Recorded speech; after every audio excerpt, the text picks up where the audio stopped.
Hey guys, welcome back to my channel. Sorry it has been so long since I have filmed. It's been a couple weeks. It has just been really crazy with the holidays and everything else, so I'm so sorry.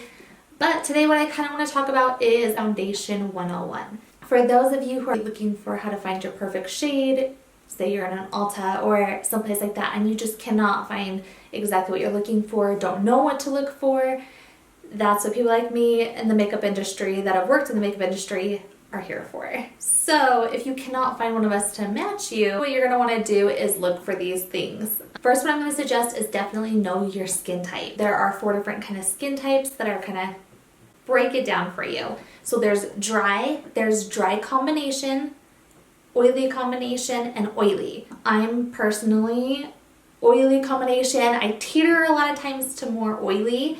How you're going to be able to basically tell if you want to go home and just do it on yourself to kind of see what kind of skin type you are. What I always suggest is, where are you most oily? So just ask yourself that question. Am I more oily basically through my T-zone, or am I more oily all over my face? Am I dry? Like, do I feel really tight without moisturizer on? If you do, you're probably teetering more towards dry combination. Usually as soon as you get out of the shower, you will feel just really tight and you'll be like, get a moisturizer on me. Those are going to be kind of signs to look for. But if you want something more than a sign, like say you're like, I think I'm a combination. I don't know if I'm more dry. I don't know if I'm more oily. Things you're going to want to look for in your skin, you're going to want to know the difference between if it really is oily or if you're just dehydrated.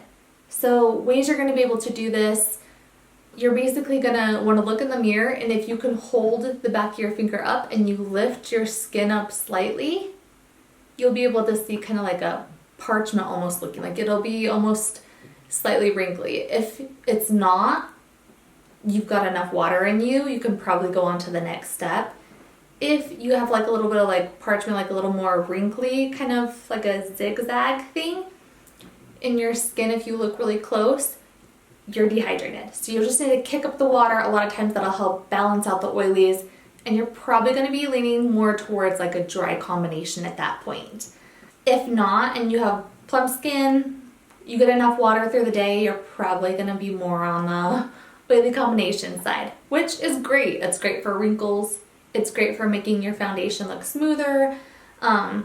You're probably going to be a little bit different in like the skincare area. Say like my sister, she's dry combination. So she uses a lot of things that are different, and a lot of things go differently on her skin than what usually go on my skin.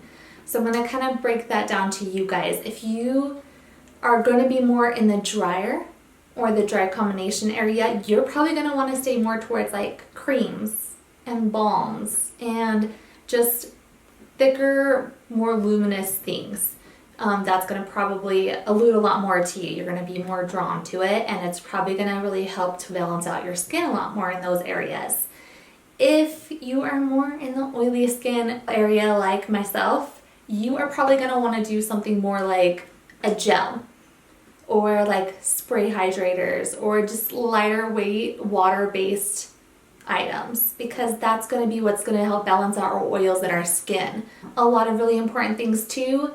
The better your skin looks, the better your foundation is going to look. It's just proven. It's just how it works. If you are skipping over a moisturizer, if you are skipping over exfoliation, it's going to show. It's going to show under your skin. I know a lot of times when I do makeup, if I'm doing makeup on somebody, I'll be able to tell if they have kept their skin hydrated, if they exfoliate on a regular basis, and just if they're drinking enough water, how everything's going to look more. And in those areas, I'm going to know exactly what products to apply to kind of counter what they're doing. Things you're going to want to look for with shades. So basically that's where I'd go next. So once you know your skin type, you're going to want to know like what foundations to kind of look for depending on skin problems. So if skin problems, you have like larger pores and texture, like myself, you're probably going to want to go towards more of those types of items. So you'll always be able to see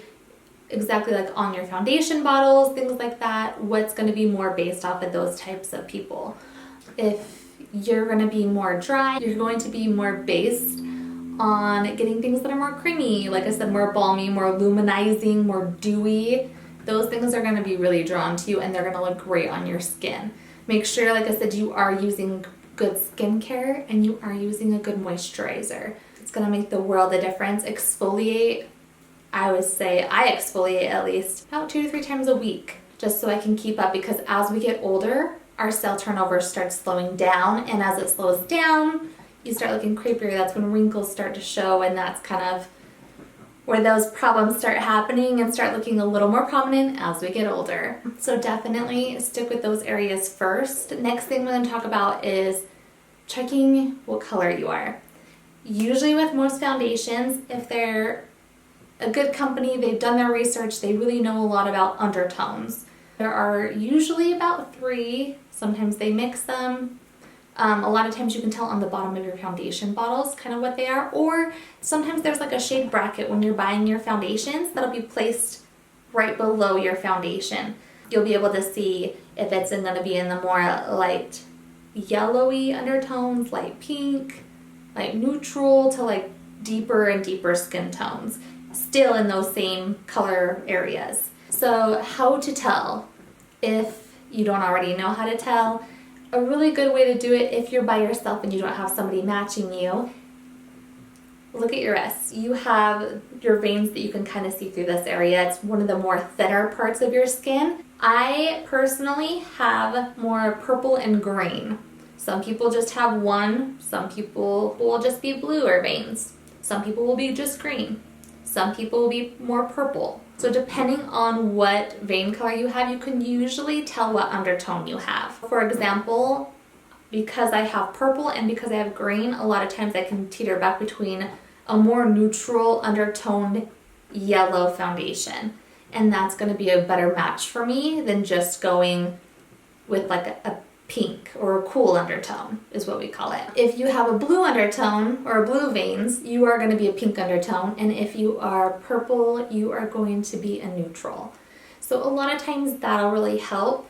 Your foundation bottles, a lot of times if you flip them over, if they don't just have a name, some foundation bottles will actually have an N for neutral, C for cool, W for warm. So that's a really good indicator, and you can just kind of look at the color brackets and kind of tell like, okay, pretty light or I'm pretty dark, or kind of go from there to kind of tell a little bit better as to what foundation color is going to be able to fit you through there. Once you find a foundation that you do want to try it and it's going to be more in your skin type, that's usually the best way to go. Also, matching. So when you are matching yourself or somebody is matching you, do not, for the love, let them match your neck. Your neck is shielded by the sun most of the time, so if you can get them to match your face, great.